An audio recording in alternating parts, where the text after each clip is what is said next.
Чоңалайдын границасында Тажик менен Кыргызстандын границасында келип окоп казып, ошол жерде тажиктар отуруп атат.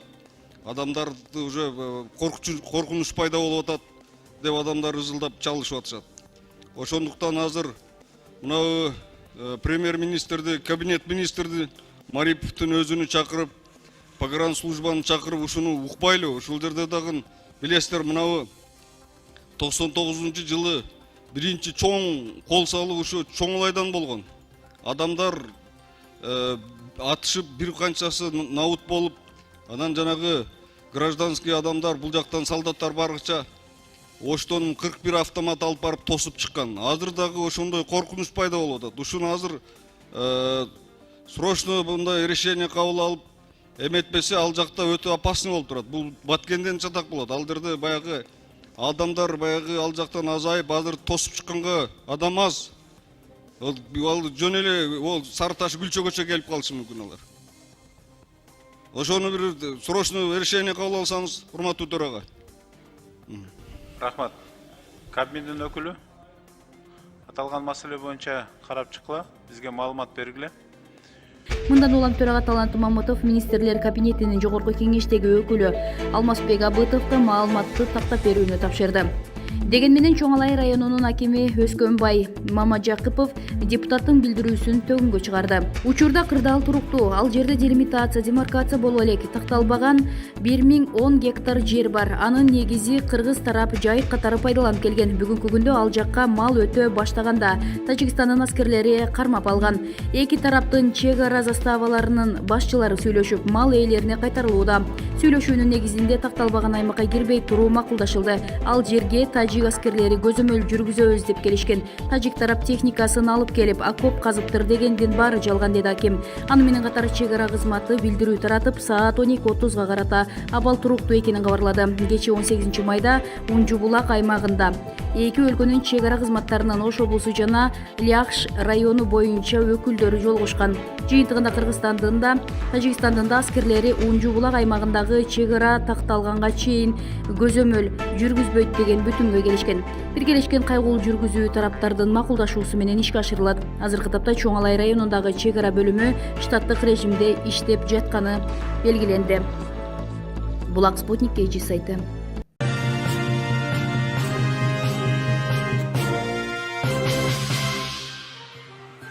Ош облусунун Өзгөн районуна караштуу Мырзаке айылында окуучу мектептин 2-кабатынан секирип, жаракат алып, ооруканага кайрылган. Бул тууралуу Ош облустук ички иштер башкармалыгынын басма сөз кызматынан билдиришти.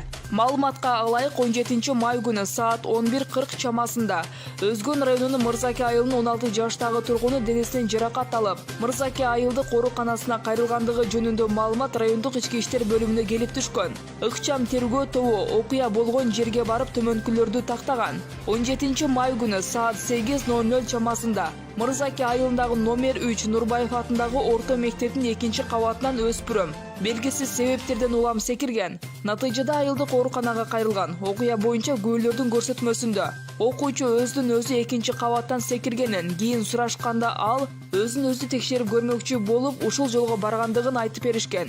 Ошол эле учурда жабырлануучунун атасы арыз менен кайрылып, арызда баласы жөндөн-жөн терезеден секирбей турганын, мектепте ага карата терс мамиле же өзүн жанын кыюуга мажбур кылуучу аракеттер болушу мүмкүн деген жүйө менен кайрылган. Бул факты боюнча териштирүү башталып, сотко чейинки өндүрүш иши уланууда. Кыргыз-тажик чек арасындагы куралдуу кагылыштан жабыркагандарга жардам көрсөтүү үчүн ачылган эсепке 82 миллион 604 миң сом чогулду. Бул туурасында өкмөттүн Баткен облусундагы өкүлчүлүгүнүн маалымат кызматы билдирди. Топтолгон каражат аймактарды калыбына келтирүүгө жана жабыркаган элдин муктаждыктарына жумшалат. Облустук өкүлчүлүктүн атайын эсебине ири өндүрүш ишканалары, курулуш компаниялары, коомдук уюмдар, чет өлкөдөгү мекендештер жана Кыргызстандын бардык аймактарындагы тургундар каражат которууда деп айтылат маалыматта. Мындан сырткары ишкерлерден турган ассоциациялардын бири зарыл болгон бардык жабдыктары бар медициналык тез жардам унаасын тапшырганы айтылат. Автоунаа Лейлектин Кулуңду айыл аймагынын жалпы дарыгерлер борборуна берилген. 1919,61 тонна гуманитардык жүк дагы түшкөн. Бүгүнкү күндө анын 1712 тоннасы таратылып, калганы кампада турат. Белгилей кетсек, куралдуу кол салуунун кесепетинен Баткен облусунда 170тен ашуун турак жай, медициналык жана билим берүү мекемелеринин имараттары, инфраструктура объектилери жана жарандардын мүлкү күйүп жок болду. 18 майда саат 17:00 Баткен облусунун Лелек районунун акими Алмаз Рахманкулов баштаган райондун күч түзүмдөрүнүн жетекчилери, Тажикстандын Согди облусунун Гафуров районунун төрагасы Зафарбек Давлатзода баштаган жетекчилери менен жолугушту. Бул тууралуу өкмөттүн Баткен облусундагы өкүлчүлүгүнүн маалымат кызматы билдирди. Жолугушуу кыргыз-тажик чек арасында болуп өттү. Район башчылары 29-30 апрель күндөрү куралдуу кол салуудан пайда болгон бир катар көйгөйлөрдү чечүү үчүн жакынкы аралыкта байланышууну макулдашты. Ошондой эле чек ара аймактарында биргелешип кайтаруу үчүн чек арачылардын патрулун коюуну сүйлөшүштү. Белгилей кетсек, кечээ Баткен жана Согди облустарынын башчылары да аталган маселе боюнча жолугушкан. Алдыда Баткен жана Исфана райондорунун акимдеринин жолугушуусу күтүлүүдө. Министрлер кабинетинин төрагасы Улукбек Марипов Кумтөр кенинин жамаатына Кумтөр Голд компани жабык акционердик коомунун убактылуу тышкы башкаруучусу Теңиз Бөлтүрүктү тааныштырды. Бул тууралуу өкмөттүн аппараттын маалымат кызматы билдирди. Ошондой эле Улукбек Марипов ген кызматкерлеринин социалдык төлөмдөрдүн сакталышы, эмгек акы, ишкананын келечеги тууралуу суроолоруна жооп берди. Ген өз ишин токтотпойт жана ишин штаттык режимде улантат. Кызматкерлер тийиштүү төлөмүн алышат, эч кандай кыскартуулар тууралуу кеп болбошу керек. Биздин негизги максат карапайым жарандардын жашоо турмушун жакшыртуу, деди Марипов. Эске салсак, Теңиз Бөлтүрүк Кумтөр Голд компани жабык акционердик коомунун тышкы башкаруучусу кызматына мамлекеттик мүлктү башкаруу фондунун сунушу менен дайындалган. Центра Голд компаниясы тараткан маалыматына ылайык Кыргыз алтын Кумтөрдөгү 26% акциясын башка тараптарга өткөрүп бере албайт жана алмашууга тыюу салынат. Ошондой эле акцияга байланышкан добуш берүү укугу чектелет. Компания мындай чечимди Кумтөр кенинин айланасындагы соңку окуяларга байланыштуу кабыл алды. Аталган компаниянын билдиришинче, акциялар тууралуу чечимдер Кыргыз алтын менен Центра Голдтун 2009-жылдагы келишиминде каралган. Анда кыргыз тарап акцияларын башкаруу мөөнөтүн азыр узарта албастыгы жазылган. Канаданын VNN Bloomberg басылмасы 15 майда Кыргыз алтын ишканасы Центра Голдтогу үлүшүнүн 19%-ын сатууну көздөп жатканын жазып чыккан. Басылма акцияларын сатууну Кыргыз алтын өзү жарыя кылганын, бул акция баасынын төмөндөшүнө алып келгенин билдирген. Ал эми Центра Голдтун Кыргызстандагы өкүлчүлүгү бул маалыматты четке каккан. Кыргыз алтынын аталган компанияда 77,4 миллион акциясы бар жана ишкана. Акциялардын сатыкка коюлганы тууралуу маалыматка үн ката элек. 17 майда Жогорку Кеңеш министрлер кабинетине Кумтөр Голд ишканасына убактылуу тышкы башкаруу киргизүүнү тапшырды. Анда убактылуу тышкы башкаруу 3 айлык мөөнөткө киргизилери, эгер зарыл болсо дагы 3 айга узартылары айтылды. Бүгүн 19 майга карата Токтогул суу сактагычындагы суунун көлөмү 9 миллиард 814 миллион метр кубту түздү. Бул тууралуу электр станциялары ачык акционердик коомунун басма сөз кызматынан билдиришти.